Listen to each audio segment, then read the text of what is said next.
पूरे मामले में जानकारी देते हुए अधिवक्ता के कुन्हारे ने बताया कि आरटीआई पिछड़ा वर्ग विदेश अध्ययन छात्रवृत्ति योजना 2027 को लेकर सरकार द्वारा योजना चलाई जा रही है, लेकिन इस योजना में कई आर्थिक अनियमितताएं सामने आई हैं, जिसको लेकर अंकुश जैन नामक व्यक्ति ने आरटीआई के माध्यम से इसका उजागर किया है। उन्होंने बताया कि 4 से 5 देश जिसमें दुबई, यूके, लंदन, मलेशिया में यह यूनिवर्सिटी है, जहां की 500 की रैंकिंग वाली यूनिवर्सिटी में छात्रों को योजनाओं के तहत छात्रों को अध्ययन करने के लिए भेजा जाता था।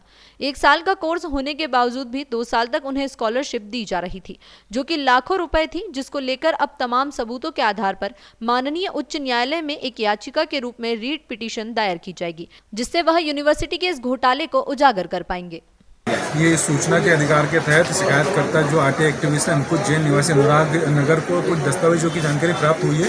इन दस्तावेजों का अवलोकन करने से शिकायतकर्ता को ये जानकारी प्राप्त हुई कि जो पिछड़ा वर्ग विदेशी छात्रवृत्ति योजना 2007 का संचालन शासन के द्वारा किया जाता है, इसमें उन पात्र छात्रों को स्कॉलरशिप दी जाती है जो विदेश में जाकर अध्ययन करना चाहते हैं। तो इस शासन की नीति के अनुसार जिन विदेश यूनिवर्सिटियों की रैंकिंग 500 तक है, उन्हीं यूनिवर्सिटी में भेजने के लिए छात्रवृत्ति प्रदान की जाती है। और साथ में अगर 1 साल का कोर्स यूनिवर्सिटी दे रही है तो 1 साल की छात्रवृत्ति दी जाएगी। लेकिन शिकायतकर्ता अंकुश जैन के पास में कई इसमें के कागज प्राप्त हुए हैं, जिसके अंतर्गत कि 1 साल की छात्रवृत्ति का कोर्स होने के बावजूद भी छात्र ने 2 साल की छात्रवृत्ति प्राप्त कर ली, जो कि एक अमाउंट 26 लाख तक के आसपास की है।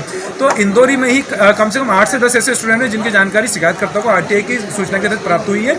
और प्रदेश स्तर पर अगर इसका आकलन किया जाए तो कम से कम करोड़ों रुपए की राजस्व हानि शासन को कारित की जा रही है।